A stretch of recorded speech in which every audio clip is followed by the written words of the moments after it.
Hello दोस्तों, welcome back to our channel. My name is Kamal Tosawad and this is the place where you will get latest and verified update on government jobs. Everything here is real, clear and trustworthy. If you are preparing for government jobs, this channel is just made for you. So let's get started.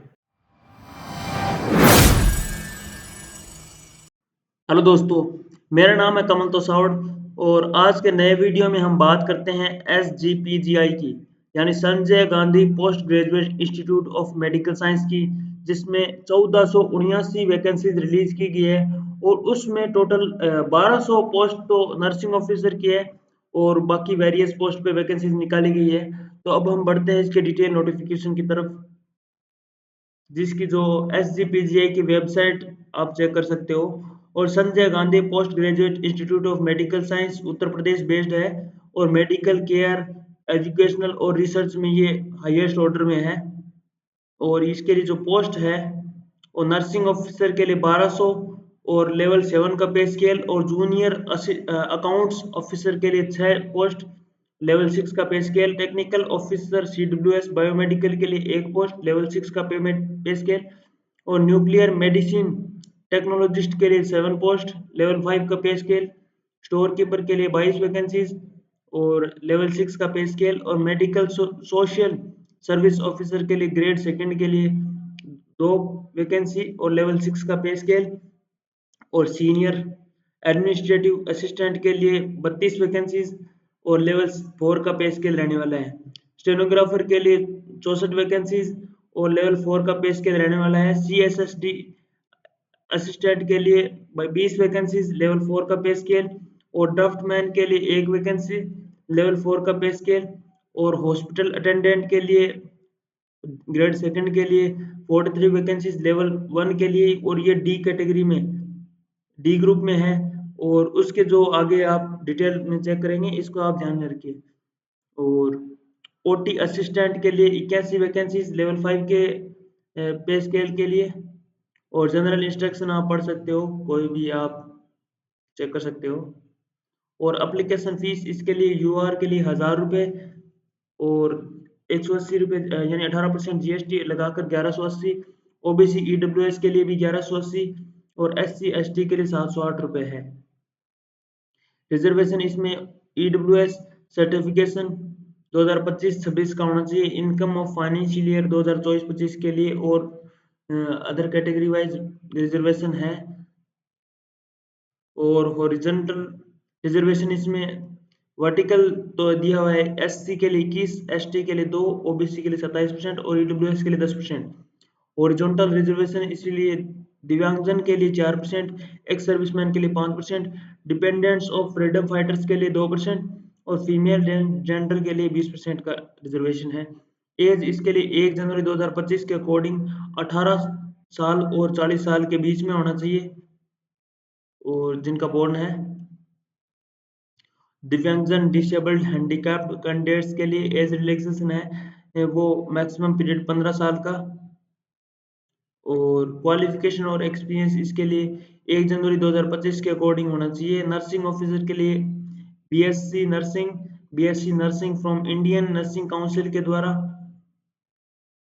और इसके लिए educational qualification है BSc post certificate post basic BSc nursing from an Indian nursing council, और इसके साथ ही registered as nurse and midwife in state India council nursing council में, और diploma in general nursing midwifery, और इसके साथ ही registered as nurse midwife in state Indian nursing council, और 2 years experience in minimum 50 bedded hospital में। Junior account officer के लिए BCom 55% और above with accountancy with 2 years experience of accounts, knowledge of computer होनी चाहिए। और टेक्निकल ऑफिसर CWS के लिए degree electronics, glass technology, mechanical engineering, any other branch of engineering साथ में चाहिए होगी। और इसके साथ ही अदर में आप diploma certificate not less than 3 years, इससे ज़्यादा का होना चाहिए 3 साल से, और रेडियो टेलीविजन इंजीनियरिंग और इलेक्ट्रॉनिक्स इंजीनियरिंग और इलेक्ट्रिकल इंजीनियरिंग और ग्लास टेक्नोलॉजी, मैकेनिकल इंजीनियरिंग और any other branch of engineering. और इसके साथ ही 5 इयर्स का एक्सपीरियंस होना चाहिए इन फैब्रिकेशन रिपेयर के, दिया हुआ है आपको। और मेंटेनेंस ऑफ लेबोरेटरी इंस्ट्रूमेंट्स का, न्यूक्लियर मेडिसिन टेक्नोलॉजिस्ट के लिए बीएससी इन लाइफ साइंस और other science plus 1 year diploma in medical radiation and isotope technique और डीएमआरआईटी के लिए। और इक्विवेलेंट इसके साथ ही 1 year post diploma डीएमआरआईटी in nuclear medicine facility के लिए। स्टोर कीपर के लिए degree, post graduate degree diploma in material management और नॉलेज ऑफ कंप्यूटर होनी चाहिए। मेडिकल सोशल सर्विस सेक्टर के ऑफिसर के लिए ग्रेड सेकंड के लिए masters degree in social work और experience welfare of health agency dealing with medical public health service के लिए। और इसके लिए स्पेशलाइजेशन होनी चाहिए मेडिकल सोशल वर्क में। सीनियर एडमिनिस्ट्रेटिव असिस्टेंट के लिए graduate noting and drafting knowledge of computer होना चाहिए। Typing speed of 30 word per minute in English और 20-25 वर्ड पर मिनट इन हिंदी। और एक्सपीरियंस इसके लिए 1 साल का government public sector service undertaking का। और आफ्टर अपॉइंटमेंट बायलैंग्वेज टाइपिंग होगी और हिंदी और इंग्लिश में जैसे 25 और 30 वर्ड पर मिनट। और प्रोबेशन इसके लिए 2 साल का प्रोबेशन पीरियड और स्किल टेस्ट होगा इसमें, जिसमें फेल होने वाले जो कैंडिडेट है प्रोबेशन पीरियड में उनको टर्मिनेट कर दिया जाएगा। स्टेनोग्राफर के लिए graduate stenographer speed 80 word per minute Hindi और इंग्लिश में। Typing speed 25 word per minute Hindi और 30 वर्ड पर मिनट इंग्लिश। और नॉलेज ऑफ कंप्यूटर एप्लीकेशन की होनी चाहिए। After appointment by language typing in both Hindi और इंग्लिश में।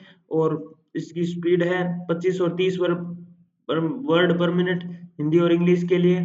प्रोबेशन 2 साल का होगा और जो स्किल टेस्ट है उसमें फेल होने वाले को टर्मिनेट कर दिया जाएगा जो प्रोबेशन पीरियड में होगा। CSSD असिस्टेंट के लिए 10+2 इन साइंस और डिप्लोमा इन CSSD और 3 इयर्स एक्सपीरियंस होना चाहिए इन CSSD in large technical hospital में। ड्राफ्टमैन के लिए मैट्रिकुलेशन और इक्विवेलेंट बोर्ड यूनिवर्सिटी के द्वारा और 2 इयर्स का एक्सपीरियंस होना चाहिए। Diploma certificate in civil draftsman और IT और इक्विवेलेंट एंड 1 ईयर एक्सपीरियंस होना चाहिए। और हॉस्पिटल अटेंडेंट के लिए ग्रेड सेकंड के लिए 10th पास होना चाहिए और experience of having worked in civil military hospital in a nursing home with a medical practitioner के रूप में। OT असिस्टेंट के लिए BSc anaesthesia and operation theatre technologist के लिए और BSc OT technology BSc anaesthesia technology के लिए होना चाहिए। और क्वालिफिकेशन एंड एक्सपीरियंस 1 जनवरी 2025 के according do not meet the prescribed eligibility criteria by the cut off date will be candidate cancelled at any stage of the requirement selection process, यानी उनका candidate रद्द किया जा सकता है। हाउ टू अप्लाई, इसके लिए अप्लाई करने के लिए apply for post Sanjay Gandhi post graduate institute of medical science के लिए ओनली थ्रू ऑफिशियल वेबसाइट के थ्रू जो दी हुई है आपको। रिसेंट इसमें जो डॉक्यूमेंट्स है, recent scan colour photograph JPG और JPEG फॉर्मेट में जिसका फाइल साइज है 80 KB मैक्सिमम होना चाहिए, यानी उससे कम नहीं होना चाहिए। स्कैंड सिग्नेचर इसके लिए फाइल साइज 80 KB मैक्सिमम है। ए वैलिड ईमेल आईडी और मोबाइल नंबर होना चाहिए। और scanned image of marksheet certificate from for 10th 12th and diploma graduation और पोस्ट ग्रेजुएशन एज एप्लीकेबल। और scan image of caste category सब category if applicable और domicile certificate if applicable, experience certificate if applicable. Email ID mobile number is mandatory for the submission of your online application, इसलिए email ID और mobile number को active रखना है तब जब तक कंप्लीशन ऑफ रिक्वायरमेंट प्रोसेस। और important information application examination registered email और मोबाइल पर ही सेंड की जाएगी, तो आप उसको एक्टिव एंड रखिए, वैलिड रखिए। Name of candidate, caste category, date of birth, address, email ID, mobile number final है जब आप अपलोड कर देंगे तो। तो not be able to edit delete any field of the online application, यानी उसमें किसी भी प्रकार का चेंज आप नहीं कर सकते, इसलिए आप चेक करके फिर ही फिल कीजिए। Without application fee liable to be rejected, यानी रिजेक्ट हो सकता है अगर आप फी पे नहीं करते हो, सारा डिटेल वगैरह फिल करने के बाद भी। Sanjay Gandhi post graduate institute of medical sciences have to write cancel any of the examination city center at some other cities centers, यानी उसको कैंसिल भी किया जा सकता है सिटी और सेंटर को, और उसमें किसी भी प्रकार का चेंज यानी उसमें ऐड भी कर सकते हैं सिटी सेंटर, तो उसकी इन्फॉर्मेशन आपको मिल जाएगी। स्टेप्स इसके लिए फिल करने के लिए ऑनलाइन एप्लीकेशन, इसके लिए सबसे पहले आपको विजिट करना होगा इसकी जो ऑफिशियल वेबसाइट है, और एडवर्टाइजमेंट इसमें दिखा होगा how to apply, frequent asked question और हेल्प डेस्क, इसमें आपको रजिस्टर करना है, name of applicant, post applied, date of birth और ईमेल आईडी और मोबाइल नंबर डाल के आपको फिल करना है, जिसमें आपको रजिस्ट्रेशन करने के लिए सबसे पहले क्लिक करना होगा रजिस्टर फॉर न्यू यूजर, और आफ्टर सक्सेसफुल रजिस्ट्रेशन के लिए आपको एक पासवर्ड और सेंड किया जाएगा रजिस्टर्ड मोबाइल नंबर पर, और यूजर आईडी आपको रजिस्टर्ड ईमेल आईडी पर सेंड किया जाएगी।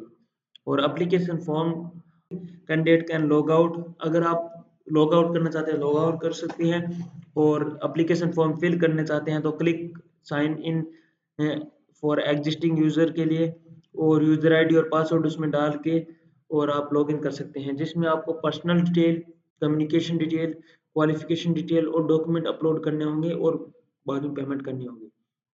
मैंडेटरी डॉक्यूमेंट इसमें लिए scan image for recent coloured photograph, scan signature full size 80 के बी, और इसके लिए जेपीईजी फॉर्मेट में होना चाहिए, और सर्टिफिकेट 10 और 12th और ग्रेजुएशन और पोस्ट ग्रेजुएशन ये एप्लीकेबल है तो, और कास्ट कैटेगरी सब category domicile certificate if applicable है तो आपको अपलोड करने हैं। Successful submission of the online application form, deposit of fee, track your application form, आप उसको ट्रैक भी कर सकते हैं, और पेमेंट मोड इसके लिए ऑनलाइन मोड पेमेंट होगा, और debit card, credit card, SBI net banking, other net banking, और please preserve your application sequence number and password, आपको बचा के आपको मतलब सावधानी से रखना है या बचा के रखना, जो भी आप समझ सकते हो, तो उसको ध्यान में रखना है आपको। और इसमें जो कॉमन स्क्रीनिंग होगी, इसमें जो कॉमन रिक्वायरमेंट टेस्ट होगा सीआरटी, इसमें फॉन्ट नोट अगर आप पाए जाते हो गलत, एज, क्वालिफिकेशन और एक्सपीरियंस में और अदर एलिजिबिलिटी क्राइटेरिया में एज पर advertisement, cancelled without any further notice, यानी आपका कैंडिडेट कैंसिल किया जा सकता है अगर आप ये एज, क्वालिफिकेशन और एक्सपीरियंस वगैरह एडवर्टाइजमेंट के अकॉर्डिंग नहीं भरते हो तो। ऑनलाइन एग्जामिनेशन इसमें सिलेक्शन होगा on the basis of mark obtained in the CRT, यानी कॉमन रिक्वायरमेंट टेस्ट के द्वारा, वो भी कंप्यूटर बेस्ड होगा, और the medium of the computer based test और एग्जाम के लिए इंग्लिश लैंग्वेज होगा, और एक्सेप्ट ग्रुप डी पोस्ट, यानी आपको पहले कहा था ना ग्रुप डी को ध्यान में रखना, तो ग्रुप डी पोस्ट के लिए जो पेपर होगा वो इंग्लिश लैंग्वेज में नहीं होगा। और हॉल टिकट इसके लिए सीआरटी की वेबसाइट पर मिल जाएगी आपको, सीआरटी के लिए। कॉमन रिक्वायरमेंट टेस्ट इसमें ऑब्जेक्टिव टाइप होगा, और scheme and pattern of the examination इसमें पब्लिश किया जाएगा ऑफिशियल वेबसाइट पर। मिनिमम क्वालिफाइंग मार्क इसके लिए सीआरटी के लिए ऑल पोस्ट के लिए 50%, जनरल अनरिजर्व्ड ईडब्ल्यूएस ओबीसी के लिए 45%, एससी एसटी के लिए। सिलेबस इसके लिए वेबसाइट पर अपलोड किया जाएगा। स्किल टेस्ट और टेक्निकल एग्जामिनेशन इसके लिए आफ्टर सीआरटी होगा। Eligibility status, skill test, technical examination इसके लिए eligible for skill test, technical examination after CRT will be declared and the website पर डिक्लेयर किया जाएगा। फाइनल मेरिट लिस्ट में, अगर final merit list will be prepared based on the marks obtained in the common requirement test CRT में only for all categories में, और separately rank will be awarded as qualified applicants के लिए, यानी rank भी अलग से निकाली जाएगी, और जो कैटेगरी वाइज है वो भी आपको मिलेगा बाद में रिजल्ट। और रिजोल्यूशन ऑफ टाई, के केसेस में total marks of the tied candidates और date of birth older candidates placed higher, यानी ओल्डर जो कैंडिडेट है उनको प्रेफरेंस ज़्यादा दी जाएगी। Number of wrong answer, negative marks, less wrong answer और नेगेटिव मार्क्स प्लेस्ड हायर, और total marks in the core section में, और application number, earlier application number bank placed higher, यानी उनको हायर प्रेफरेंस दी जाएगी। और रिजल्ट इसमें declare on the institute website पर। अदर ऑब्जर्वेशन आप चेक कर सकते हो जो भी डिटेल वगैरह दी हुई है। इसकी जो शुरुआत है 12 जून 2025, और इसकी जो लास्ट डेट है आपको बता दी जाएगी बाद में। स्कोर नॉर्मलाइजेशन के लिए, इसके लिए नॉर्मलाइज मेथड बताई दी गई है इसमें, और नॉर्मलाइज्ड फॉर्मूला इसमें दिया गया है। तो आशा है वीडियो पसंद आया। अगर आपकी कोई भी क्वेश्चन की क्वेरी या क्वेश्चन है तो आप कमेंट सेक्शन में डाल सकते हो, और आप किसी भी प्रकार का सजेशन देना चाहते हो तो वो भी दे सकते हो। So thank you.